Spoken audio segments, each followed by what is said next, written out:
the strongest student in this residency, and we both know it. I will find out who is behind all of this, and I will make it right." Without waiting for his response, I walked out of his office. The hallway was just a blur as the tears filled my eyes. I kept my eyes locked on the floor as I made my way into the restroom. After locking the door, I rested my back against the wall and slid down to the cool marble tiles. The tears were flowing freely, and there wasn't a damn thing I could do to stop them. I felt so lost. My life was spinning out of control, and I didn't know what to do to stop it. I sat there feeling sorry for myself for several minutes before the anger began to rise in the pit of my stomach. I wiped the tears from my eyes and lifted myself off of the floor.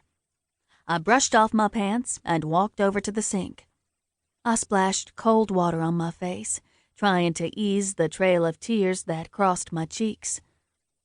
I looked at myself in the mirror, and I couldn't believe what I saw. I was stronger than the person staring back at me. I wasn't the kind of person that let something like that tear me apart.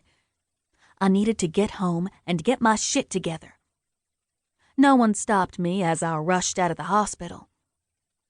I called Stephen as soon as I got into my car, and thankfully, he was sitting on my front steps waiting for me when I pulled into my driveway.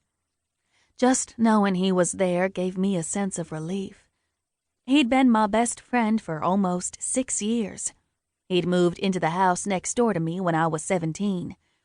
He was an English author who moved here to focus on his next book. We really were an odd pair. I was always so reserved, watching every word that came out of my mouth, while he was the smartass, always giving everybody hell. I honestly didn't know how we got along so well, but we worked. I felt lucky to have him. I'd never have been able to survive my mother's death if he hadn't been there for me. I'd spent 2 years watching her fight a losing battle against ovarian cancer, and it was heartbreaking. It was painful to watch her try to hide her suffering, but I refused to leave her side.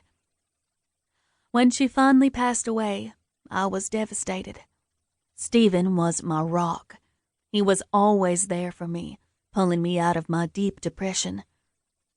I grabbed my stuff and got out of the car, heading towards him while I tried to put on a brave face. I didn't know why I even bothered. He knew me better than anyone. I glanced over to him and tried to smile. "Bloody hell, woman. You look awful," he told me as he grimaced. "What's going on with you?" I let out a deep sigh and walked past him, unlocking my front door. "My life just went to shit. That's what's going on," I told him as I dropped my things on the floor and headed into the kitchen. "How's that?" he asked with concern as he sat down on one of the stools by my kitchen counter. Mr. Edwards called me into his office before rounds. He told me that he was suspending me from the residency program because, apparently, I cheated on my finals, almost killed a patient, and am screwing one of the surgeons. "That's bullshit," he snapped. "Didn't you tell him it wasn't true?" I told him, but I could tell he wasn't listening. He'd already completely made up his mind about me. Until I can prove it, he's going to keep thinking I'm lying. "Somebody is doing their best to make sure you don't complete the residency program," he said flatly. "Tell me about it." "You think Jason has something to do with this?" Stephen asked. "I have no doubt in my mind that he's behind all of it. He's gone to a lot of trouble. I just can't figure out why he's so determined to ruin me like this. He doesn't like the fact that you're a better doctor than him, Anna. He'd always been on top until you came around. He doesn't like to be second. I'm sure that he isn't very fond of you right now." "None of this makes any sense. I don't even know why he bothered to ask me out.